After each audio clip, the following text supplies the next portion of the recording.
Oh.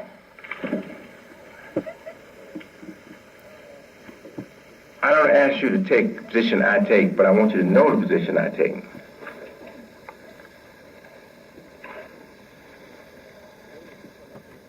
Today is the 26th of February, and today is the day of the annual celebration that I used to observe, and I believe most of you who were around in those days, you too observed.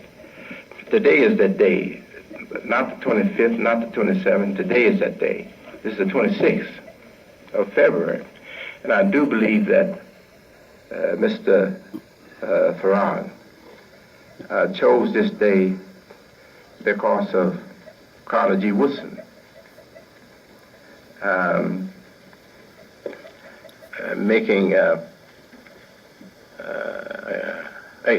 announcing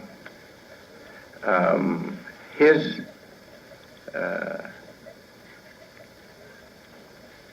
work to establish a month to celebrate African American history, our black history, Negro history. He said in those days that was the term. Yes, so he actually made his announcement on the 26th of February. And that was about 5 or 6 years before Mr. Farad made himself known in the African American community, city, population of the city of Detroit, Michigan. So I don't think this is a coincidence that Carter G. Woodson made public his work to establish a month or a day or a time for African American history, and putting the issue before American people, the issue of our being educated improperly, the miseducation of the Negro, he said. I don't think he did that on the 26th of February, and it became known in the press on the 26th of February, and Mr. Farad just accidentally told Mohammed that we should celebrate his birthday on the 26th of February. I don't think so. In fact, no, I'm sorry, I have to correct that. I have no knowledge that Mr. Farad ever asked that his birthday be celebrated. But he did say his birthday was the 26th of February, as he told my father. And my father introduced it as a day for us to celebrate the coming of a Savior to us. And I remember as a boy, we didn't have any facilities of any size for any meeting. A few of you are still around here. You can be my witnesses. You can't go as back as far as I can, I don't think, most of you. But you do know what occurred, and you can witness to what I'm saying. You're a witness to what I'm saying. What I'm going to say. If we had a meeting, we would have to rent a place to have that meeting. And most of the time, the only people that would rent to us would be the Masons. So we had to rent one of their science temples or one of their lodges to have the meetings. I remember on Savior's Day, there was no place rented. And we had to meet in the homes of believers. And it was only a few of us. Most of the men were in jail during World War II. So it was only a few of us. I remember meeting in this house, and the house was lit by coal in the Chicago. This is Chicago I'm talking about now. Lit by coal lamps, kerosene lamps, called coal. You ever hear that? Chicago. Kerosene lamps.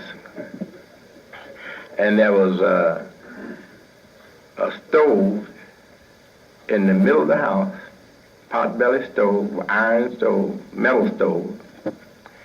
And and with round, flat covers that you could set something on to boil. And actually, I remember the sister making squash pies on that kind of stove. Now, some of the crust was kind of burnt, but hungry as we were back there, that was so good. That pie was so delicious. And I remember the brothers buying delicious apples. And everyone who attended Savior's Day would get a delicious apple. You had to pay for that. You get a delicious apple. And I was so happy to get a delicious apple because didn't get that often either. Big, nice. They would find the biggest and the solid and sweetest apples, and we would eat those apples and socialize, and it was just big joy. In fact, our joy was as strong and as high as the joy that we had at any Savior's Day I can recall. Now, you know we've had some great Savior's Days, but just a few people with that love, genuine love for each other, and real sincerity, it made the company and the environment just so happy and pleasant and joyful. That's what I remember. Sweet days, very sweet days. So the Savior's Day go all the way back to that time. I'm a little boy about 9 or 10 years old, or younger. So Savior's Day with me go way back there. So you can see that I have some sentimental attachment to Savior's Day. And now that I understand much clearer what Savior's Day is really all about, it's really about saving our minds for God. Yes, saving our minds for God. That's what it's really all about. And education is what's needed to improve the mind so the mind can be in a better situation to protect itself and save itself. The uneducated can't protect their minds. So education is the number one priority in Islam. Number one priority in Islam. And I believe that Mr. Farage, when he chose that day and gave my father that day, he was having great respect for College E. Woodson. Well, how come he didn't name him? He didn't name Father Divine either. And it was Father Divine who said the black man was God. He didn't name it. He didn't name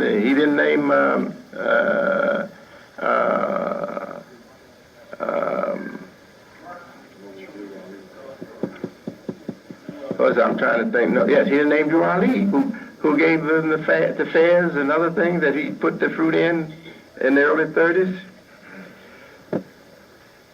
And he didn't name Ibn Arabi, who said that I'm Allah. The man is Allah. And they executed him, but he said it. And at the trial, he tried to explain it, and they wouldn't accept his explanation.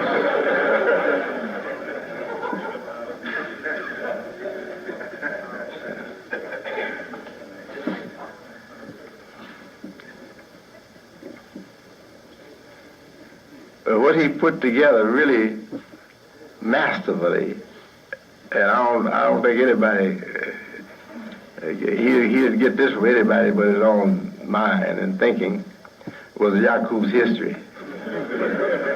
That's his masterpiece, Yaqub's history.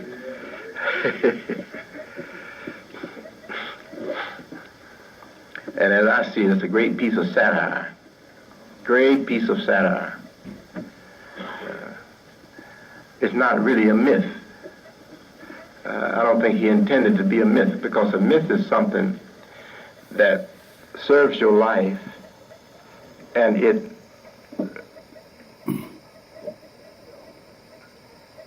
itself has to be interpreted. And when you interpret it, you find your own self, your own life. You find your history, your own experiences, etc. That's a myth. But when we interpret Yaqub's history, what we find is a criticism of those who take it upon themselves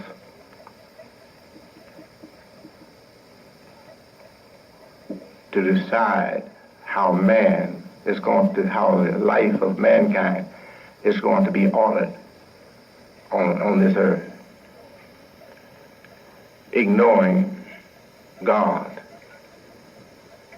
as the creator and the guide for mankind. So Mr. Farrad's criticism is a criticism of white supremacy. It's the mind in white supremacy, how it operates and everything. But it also is a pointer, and some of you ministers, I don't know if ministers from Nashville, sorry for calling you ministers now, but my mind is back there in that time. Imam from Nashville, Imam Ilyas, I don't know if he's here today. I didn't see him, but he and, there's Imam Abdul Karim Hassan, he's here. I'm sure he have heard the Honorable Elijah Muhammad say this. He said, we are not to see Yaqub's history only in the past. He said, the more I think about it, I think we are living in that time, Yaqub's history. Yeah, that's what he said. So Mr. Farrad created a satire criticizing the ego of white supremacy and white rule, not just white supremacy, but white rule, and the Jewish rule too, all together in there. Because actually, white rule follows Jewish rule, if you understand. White rule never came about until Europe became Christian. And they became Christians because of the Jew introducing them to Christianity. So, yes, so that's how it came. So Farrad is attacking both of them, criticizing both the Jewish leadership and white world leadership. He's criticizing both of them. But he's pointing to also to his work, to his own work. So he said, yes, you've made you a people, and now I'm making me a people. And that's what the Honorable Elijah Muhammad came to see in the last 10 years of his life.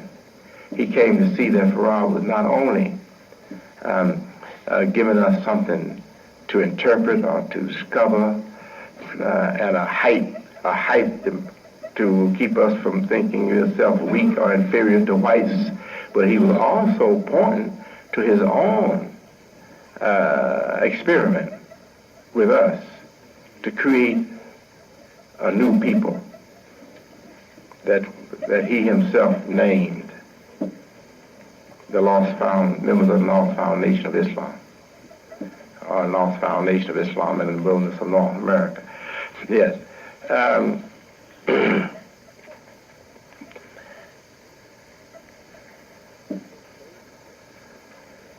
So Savior's Day, this 26th day of February,